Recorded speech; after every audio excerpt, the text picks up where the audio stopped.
welcome to our channel. Let's learn daily. இந்த video என்ன பார்க்க போறோம்னா 11th standard half yearly course study plan day 5. So அதுல என்னென்ன lessons cover பண்றோம் அப்படிங்கறது பாத்தீங்கன்னா lesson 8ல இருக்க short answer, lesson 6ல இருக்க detail. So short answers பாத்தீங்க அப்படின்னா இது 48 questions இருக்கு. So அதுல மெயின் இதுல இருந்தா கேட்பாங்க, நீங்க இத மட்டும் கவர் பண்ணா போதும். First one வந்து derive the ideal gas equation from Boyle's law and Charles law. அந்த question one mole na enna definition. Next is specific heat capacity and molar specific heat capacity, latent specific heat capacity. So இந்த மூணு set. Next Stephen Boltzmann law, Lenz's law. Next thermal equilibrium na enna, thermal conductivity na enna.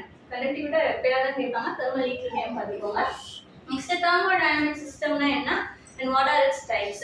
Open, closed, isolated system இருக்கும் அந்தது. Next intensive and extensive variable next equation of state na enna adu poga and நம்மளோட isothermal process isochoric process na irukum adu equation of state nu paathukonga. Next zeroth law, first law and second law of thermodynamics. Second law la pathinga appadina entropy base பண்ணி ஒரு statement இருக்கும், Laplace form, Kelvin plan statement questions இருக்கும், அதெல்லாம் பாத்துக்கோங்க. mostly law இருக்கிற மாதிரி இருக்குது அப்படினா அத படிச்சுக்கோங்க. Next one calorie na enna, next sign convention for Q and W.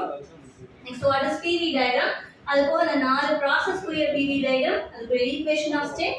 Next first law of thermodynamics apply பண்ணா எப்படி வரும் அந்த equation அப்படினு சொல்லி எல்லாமே ஒரு வேர்ட்ல क्वेश्चन இருக்கும், அந்த questions. Next coefficient of performance னா என்ன, நீங்க கவர் பண்ண போற டீடைல் வந்து escape speed, energy of satellite அதுக்கு ரெண்டு derivation. Next variation of g with altitude and depth, ரெண்டு தனித்தனியா கேட்பாங்க. Next u equal to mgh, அதாவது potential energy ஓட வேல்யூ எர்த்தோட சர்ஃபேஸ்ல இருந்து எவ்வளவு இருக்கும் அப்படினு சொல்லி கேட்பாங்க.